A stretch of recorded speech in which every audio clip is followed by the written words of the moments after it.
اس حصے میں آپ سنیں گے سیدنا یوسف علیہ السلام کا بے قصور ثابت ہونا اور وزارت خزانہ سے سرفراز ہونا، برادران یوسف کی مصر میں آمد اور یوسف علیہ السلام کی بنیامین سے ملاقات، بادشاہ کے پیالے کی گمشدگی اور بنیامین کے سامان سے اس کی برآمدگی، بنیامین اور سیدنا یوسف علیہ السلام کی جدائی میں سیدنا یعقوب علیہ السلام کا رنج و الم، سیدنا یوسف علیہ السلام کا حقیقت حال سے انکشاف اور بھائیوں کے لیے اعلان معافی، کنعان میں سیدنا یوسف علیہ السلام کی خوشبو اور سیدنا یوسف علیہ السلام کے اہل خانہ کی مصر روانگی، برادران یوسف کا سیدنا یوسف علیہ السلام کو سجدہ اور سیدنا یوسف علیہ السلام کا انعامات الہی پر اظہار تشکر۔ تو آئیے سنتے ہیں دارالسلام اسٹوڈیو لاہور پاکستان سے قصص الانبیاء کا 10واں حصہ بادشاہ کا خواب، پیشکش محمد طارق شاہد۔ آپ نے سب سے پہلے اپنا تعارف کرایا، ابراہیم اور یعقوب علیہ السلام کے بارے میں بتایا، اور اس زمانے کے لوگ ابراہیم علیہ السلام کو مانتے تھے۔ ابراہیم علیہ السلام معروف تھے، جانے پہچانے تھے۔ نبی کریم صلی اللہ علیہ وسلم سے پوچھا گیا کہ کریم یعنی عزت دار کون ہے؟ آپ نے فرمایا عزت دار کے بیٹے، عزت دار کے پوتے اور عزت دار کے پڑ پوتے، یعنی یوسف بن یعقوب بن اسحاق بن ابراہیم علیہ السلام۔ مطلب یہ کہ 4 پشتوں تک نبوت کی فضیلت یوسف علیہ السلام کے سوا کسی کے حصے میں نہیں آئی۔ یہ عزت اور بزرگی کی انتہا ہے۔ آپ نے اپنے دین کا تعارف کرانے کے بعد ان سے جو کچھ کہا وہ آیت 39 اور 40 میں آتا ہے۔ یا صاحبی السجن اارباب متفرقون خیر ام اللہ الواحد القہار ما تعبدون من دونه الا اسماء سميتموها أنتم وآباؤكم ما أنزل الله بها من سلطان إن الحكم إلا لله أمر ألا تعبدوا إلا إياه ذلك الدين القيم ولكن أكثر الناس لا يعلمون۔ اے میرے قید کے ساتھیوں، کیا بھلا کئی جدا جدا پروردگار بہتر ہیں یا ایک اللہ زبردست طاقتور؟ اس کے سوا تم جن کی پوجا باٹ کر رہے ہو وہ سب نام ہی نام ہیں جو تم نے اور تمہارے باپ دادوں نے خود ہی گھڑ لیے ہیں۔ اللہ نے ان کی کوئی دلیل نازل نہیں فرمائی۔ فرما روائی صرف اللہ ہی کی ہے۔ اس کا فرمان ہے کہ تم سب سوائے اس کے کسی اور کی عبادت نہ کرو۔ یہی دین درست ہے، لیکن اکثر لوگ نہیں جانتے۔ پھر یوسف علیہ السلام نے انہیں خواب کی تعبیر بتائی۔ اس کا ذکر سورہ یوسف آیت 41 میں ہے۔ یا صاحبی السجن اما احدکما فیسقی ربه خمرا وَأَمَّا الْآخَرُ فَيُصْلَبُ فَتَأْكُلُ الطَّيْرُ مِنْ رَأْسِهِ قُضِيَ الْأَمْرُ الَّذِي فِيهِ تَسْتَفْتِيَانِ۔ اے میرے قید خانے کے رفیقو، تم دونوں میں سے ایک تو اپنے بادشاہ کو شراب پلانے پر مقرر ہو جائے گا، لیکن دوسرا سولی دیا جائے گا اور پرندے اس کا سر نوچ نوچ کھائیں گے۔ تم دونوں جس کے بارے میں تحقیق کر رہے تھے اس کام کا فیصلہ کر دیا گیا۔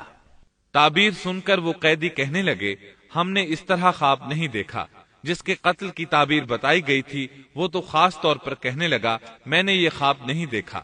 اس پر یوسف علیہ السلام نے فرمایا یہ اللہ کا فیصلہ ہے، تبدیل نہیں ہو سکتا۔ پھر آپ نے دوسرے قیدی سے فرمایا وقال للذي ظن أنه ناج منهما اذكرني عند ربك فأنساه الشيطان ذكر ربه فلبث في السجن بضع سنين. اور جس کی نسبت یوسف کا گمان تھا کہ ان دونوں میں سے یہ چھوٹ جائے گا، اس سے کہا کہ اپنے بادشاہ سے میرا ذکر بھی کر دینا. پھر اسے شیطان نے اپنے بادشاہ سے ذکر کرنا بھلا دیا اور یوسف نے کئی سال قید خانے ہی میں کاٹے.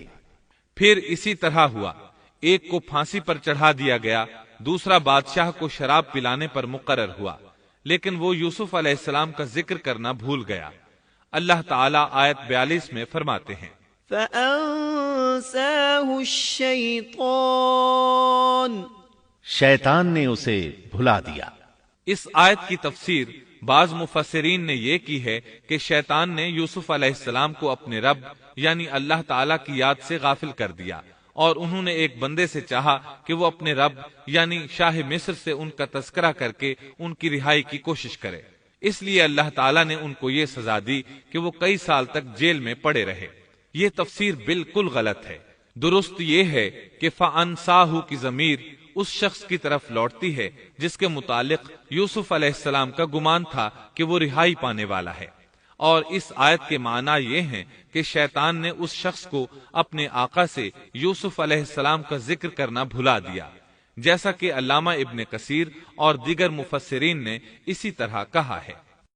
انس رضی اللہ عنہ سے مروی یہ روایت کہ اللہ تعالیٰ نے یوسف علیہ السلام کی طرف وحی کی کہ اے یوسف، تجھے تیرے بھائیوں سے کس نے نجات دی؟ فرمایا اے اللہ، آپ نے. اللہ نے پھر پوچھا یوسف، تجھے کنویں سے کس نے نکالا؟ انہوں نے جواب دیا اللہ، آپ نے. اللہ تعالیٰ نے پھر پوچھا یوسف، تجھے عورتوں سے کس نے بچایا؟ کہا اللہ، آپ نے. اب اللہ نے فرمایا پھر اب اللہ کے سوا کسی اور سے نجات کیوں طلب کرتے ہو؟ یہ روایت عقل اور نقل دونوں کے خلاف ہے، کیونکہ تکالیف و مصائب سے خلاصی کے لیے دنیاوی اسباب اختیار کرنا جائز ہے، جیسا کہ سورۃ المائدہ میں اللہ تعالیٰ فرماتے ہیں کہ نیکی اور تقوی کے کاموں میں ایک دوسرے کا تعاون کرو. اور یوسف علیہ السلام کا رہائی پانے والے شخص سے اپنی رہائی کے متعلق بادشاہ سے بات کرنے کو کہنا اس آیت کے عین مطابق ہے، اور ایسا کرنا توکل علی اللہ کے خلاف نہیں. لہذا مذکورہ بیان کردہ روایت جس طرح سند کے اعتبار سے کمزور ہے، اسی طرح مفہوم کے اعتبار سے بھی قرآن کے خلاف ہے. یوسف علیہ السلام قید خانے میں پڑے ہیں، کسی کو ان کی خبر تک نہیں. یہ ان کی ایک اور آزمائش تھی، کسی کو خبر ہو تو نکالے. آخر کچھ مدت بعد بادشاہ نے خواب دیکھا. وقال الملك إني أرى 7 بقرات سمان يأكلهن 7 عجاف و7 سنبلات خضر وأخر يابسات. بادشاہ نے کہا میں نے خواب میں دیکھا ہے کہ 7 موٹی تازی فربا گائیں ہیں جن کو 7 دبلی پتلی لاغر گائیں کھا رہی ہیں، اور 7 بالیاں ہیں ہری ہری اور دوسری 7 بالکل خشک. اس خواب نے بادشاہ کو پریشان کر دیا. اس نے کہا یا ایھا الملأ افتونی فی رؤیای ان کنتم للرؤیا تعبرون. قالوا اضغاث احلام وما نحن بتأویل الاحلام بعالمین. اے درباریو، میرے اس خواب کی تعبیر بتلاؤ اگر تم خواب کی تعبیر دے سکتے ہو. انہوں نے جواب دیا یہ تو اڑتے اڑاتے پریشان خواب ہیں، اور ایسے شوریدہ پریشان خوابوں کی تعبیر جاننے والے ہم نہیں. جب وہ خواب کی تعبیر نہ بتا سکے تب اس ساقی کو یوسف علیہ السلام یاد آئے. وہ چونک اٹھا. وقال الذي نجا منهما وادكر بعد أمة أنا أنبئكم بتأويله فأرسلون. ان 2 قیدیوں میں سے جو رہا ہوا تھا اسے مدت کے بعد یاد آ گیا اور کہنے لگا میں تمہیں اس کی تعبیر بتلا دوں گا، مجھے جانے کی اجازت دیجیے. قید خانہ شہر سے باہر تھا. انہوں نے اسے ادھر روانہ کر دیا. وہ جیل پہنچا یوسف علیہ السلام سے ملا اور بولا، يوسف أيها الصديق أفتنا في 7 بقرات سمان يأكلهن 7 عجاف و7 سنبلات خضر وأخر يابسات لعلي أرجع إلى الناس لعلهم يعلمون۔ اے یوسف، اے بہت بڑے سچے، آپ ہمیں اس خواب کی تعبیر بتلائیے کہ 7 موٹی تازی گائیں ہیں جنہیں 7 دبلی پتلی گائیں کھا رہی ہیں، اور 7 بالکل سبز خوشے ہیں، اور 7 ہی دوسرے بالکل خشک ہیں، تاکہ میں واپس جا کر ان لوگوں سے کہوں تاکہ وہ سب جان لیں۔ تب یوسف علیہ السلام نے خواب کی تعبیر بتائی۔ قال تزرعون 7 سنين دأبا فما حصدتم فذروه في سنبله إلا قليلا مما تأكلون ثم يأتي من بعد ذلك 7 شداد يأكلن ما قدمتم لهن إلا قليلا مما تحصنون۔ یوسف نے جواب دیا کہ تم 7 سال تک پے در پے لگاتار حسب عادت غلہ بویا کرنا، اور فصل کاٹ کر اسے بالیوں سمیت ہی رہنے دینا، سوائے اپنے کھانے کی تھوڑی سی مقدار کے۔ اس کے بعد 7 سال نہایت سخت قحط کے آئیں گے، وہ اس غلے کو کھا جائیں گے جو تم نے ان کے لیے ذخیرہ رکھ چھوڑا تھا، سوائے اس تھوڑے سے غلے کے جو تم محفوظ کر کے رکھو گے۔ آپ نے صرف خواب کی تعبیر نہیں بتائی بلکہ علاج بھی بتایا۔ اس کے بعد ایک اور بات بھی بتائی۔ ثم يأتي من بعد ذلك عام فيه يغاث الناس وفيه يعصرون۔ اس کے بعد جو سال آئے گا اس میں لوگوں پر خوب بارش برسائی جائے گی، اور وہ اس میں شیرہ انگور بھی خوب نچوڑیں گے۔ ساقی بہت تیزی سے واپس گیا، بادشاہ کو پوری تفصیل بتائی۔ تب بادشاہ نے کہا، یوسف کو میرے پاس لاؤ۔ بادشاہ کا قاصد واپس آیا اور آپ سے کہا، بادشاہ آپ کو بلا رہا ہے۔ یوسف علیہ السلام نے کہا، میں قید خانے سے نہیں نکلوں گا۔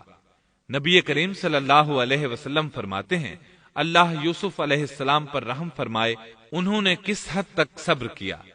ان کی جگہ میں ہوتا اور مجھے قید خانے سے نکلنے کے لیے کہا جاتا تو میں فوراً باہر نکل جاتا۔ 7 سال تک قید میں رہنے کے بعد اگر کوئی قیدی سے باہر نکلنے کے لیے کہے اور وہ باہر نکلنے سے انکار کر دے تو یہ بات عجیب ہی لگ سکتی تھی، لیکن یوسف علیہ السلام ہر طرح سے بری ہو کر نکلنا چاہتے تھے۔ چنانچہ آپ نے کہا، ارجع إلى ربك فاسأله ما بال النسوة اللاتي قطعن أيديهن إن ربي بكيدهن عليم۔ یوسف نے کہا، اپنے بادشاہ کے پاس واپس جا اور اس سے پوچھ کہ ان عورتوں کا حقیقی واقعہ کیا ہے جنہوں نے اپنے ہاتھ کاٹ لیے تھے۔ ان کے ہیلے کو صحیح طور پر جاننے والا میرا پروردگار ہی ہے۔ قاصد واپس آیا، اس نے بادشاہ کو یوسف کا جواب سنایا۔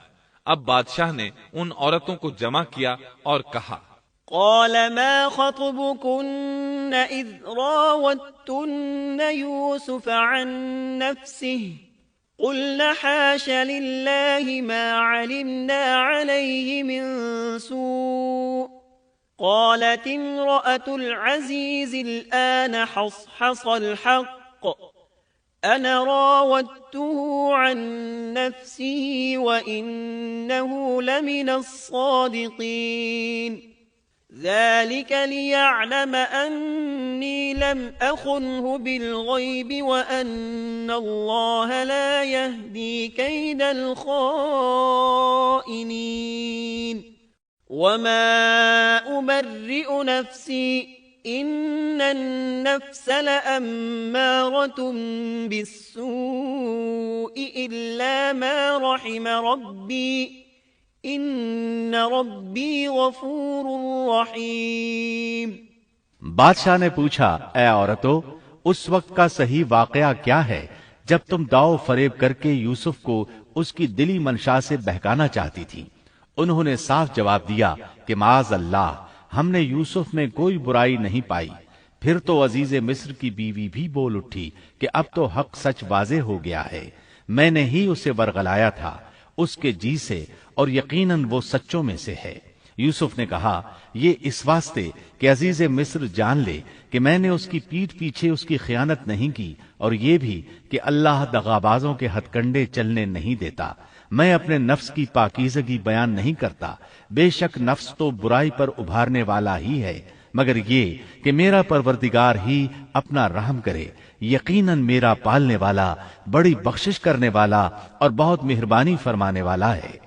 بعض مفسرین کے نزدیک یہ یوسف علیہ السلام کا قول ہے، اور یہ انہوں نے اس وقت کہا جب جیل میں ان کو یہ ساری تفصیل بتلائی گئی، یا بعض کے بقول بادشاہ کے پاس جا کر انہوں نے یہ کہا۔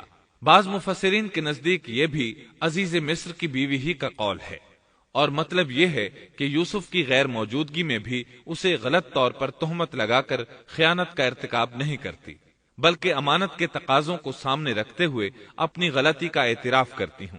یا یہ مطلب ہے کہ میں نے یوسف کو پھسلانے کی کوشش ضرور کی، لیکن واقعہ یہ ہے کہ اپنے خاوند کی خیانت نہیں کی اور کسی بڑے گناہ میں واقع نہیں ہوئی۔ حافظ ابن کثیر نے اسی قول کو ترجیح دی ہے، اور اسے سیاق و معانی کے اعتبار سے زیادہ مناسب اور موزوں قرار دیا ہے۔ آیت 54 میں اللہ تعالیٰ فرماتے ہیں، وَقَالَ الْمَلِكُ ائْتُونِي بِهِ أَسْتَخْلِصْهُ لِنَفْسِي فَلَمَّا كَلَّمَهُ قَالَ إِنَّكَ الْيَوْمَ لَدَيْنَا مَكِينٌ أَمِينٌ۔ بادشاہ نے کہا، اسے میرے پاس لاؤ کہ میں اسے اپنے خاص کاموں کے لیے مقرر کر لوں۔ پھر جب اس سے بات چیت کی تو کہنے لگا کہ آپ ہمارے ہاں آج سے ذی عزت اور امانت دار ہیں۔ تب یوسف علیہ السلام بولے، قال اجعلني على خزائن الأرض إني حفيظ عليم وكذلك مكنا ليوسف في الأرض يتبوأ منها حيث يشاء نصيب برحمتنا من نشاء ولا نضيع أجر المحسنين ولأجر الآخرة خير للذين آمنوا وكانوا يتقون۔ یوسف نے کہا، آپ مجھے ملک کے خزانوں پر مقرر کر دیجئے، میں حفاظت کرنے والا اور باخبر ہوں۔ اسی طرح ہم نے یوسف کو ملک کا قبضہ دے دیا کہ وہ جہاں کہیں چاہے رہے سہے، ہم جسے چاہیں اپنی رحمت پہنچا دیتے ہیں، ہم نیکوکاروں کا ثواب ضائع نہیں کرتے، یقیناً ایمانداروں اور پرہیزگاروں کو اخروی اجر بہت ہی بہتر ہے۔ بادشاہ نے یوسف علیہ السلام کو ملک کا مکمل اختیار دے دیا، اور ایک روایت میں ہے اس نے کہا، یوسف، میرا اختیار اب صرف کرسی تک محدود ہے۔ اس طرح تمام معاملات یوسف علیہ السلام کے اختیار میں آ گئے اور خیر و برکت کے سال شروع ہو گئے۔ یوسف علیہ السلام نے ان سالوں سے خوب فائدہ اٹھایا، ہر طرف بھلائی ہی بھلائی ہو گئی، غلے کی فراوانی ہو گئی، جس طرح یوسف علیہ السلام چاہتے تھے اسی طرح خرچ کیا جاتا تھا۔ پھر اس طرح 7 سال ختم ہو گئے اور قحط کے سال شروع ہو گئے۔ اس قحط نے نہ صرف مصر کو بلکہ فلسطین وغیرہ کے علاقوں کو بھی اپنی لپیٹ میں لے لیا۔ اب چونکہ مصر بہت زیادہ خوشحال تھا، یوسف علیہ السلام نے 7 سال تک غلے کو بچا بچا کر رکھا تھا، اس لیے لوگ مصر آنا شروع ہو گئے۔ فلسطین میں بھی غلہ ختم ہو گیا۔ یعقوب علیہ السلام اور ان کے بیٹوں تک بھی قحط کے اثرات پہنچ گئے، بلکہ ان کے علاقے میں قحط شدید ہو گیا۔ تلاش کے باوجود غلہ نہیں ملتا تھا، ملتا بھی تھا تو بہت مہنگا۔ فلسطین میں خبر پہنچی کہ مصر کا بادشاہ پرانی قیمت پر غلہ دے رہا ہے۔ یہ خبر اس لیے پہنچی کہ یوسف علیہ السلام پرانی قیمت پر غلہ فروخت کر رہے تھے، چنانچہ فلسطین سے غلہ خریدنے کے لیے قافلے مصر آنے لگے۔ یوسف علیہ السلام پرانی قیمت پر غلہ ضرور دیتے، لیکن ایک آدمی کو صرف اتنا دیتے جتنا ایک اونٹ اٹھا سکتا، اس سے زیادہ نہ دیتے، تاکہ تاجر لوگ مال سٹاک کر کے مہنگا نہ بیچیں۔ اس لیے جو غلہ خریدتا تھا اس کے لیے ضروری تھا کہ اپنے گھر والوں کو ساتھ لائے۔ یوسف علیہ السلام ہر ایک سے پوچھتے تمہارے گھر کے کتنے افراد ہیں، انہیں ساتھ لے کر آؤ، اور اس طرح یوسف علیہ السلام کے بھائیوں نے بھی مصر جانے کا ارادہ کر لیا۔ قرآن مجید میں اس کا تذکرہ یوں آیا ہے، وجاء إخوة يوسف فدخلوا عليه فعرفهم وهم له منكرون۔ یوسف کے بھائی آئے اور یوسف کے پاس گئے تو اس نے انہیں پہچان لیا اور انہوں نے اسے نہ پہچانا۔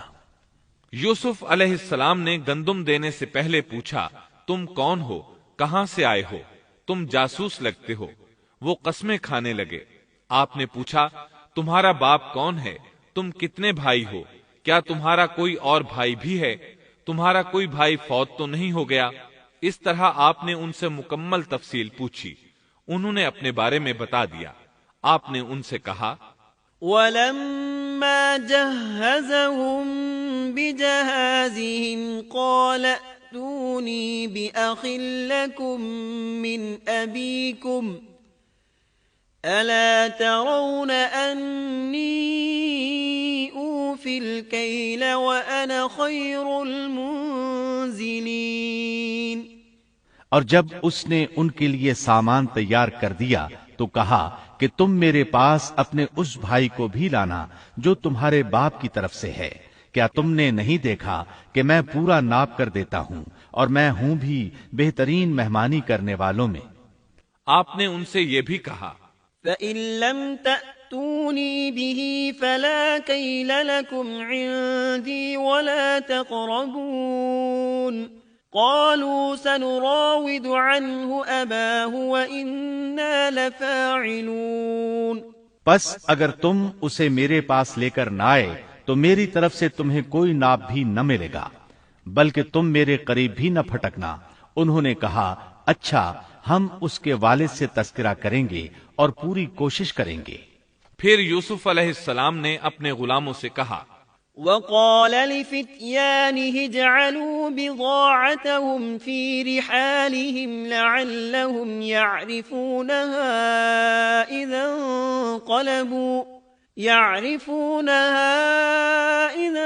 انقلبوا إلى أهلهم لعلهم يرجعون۔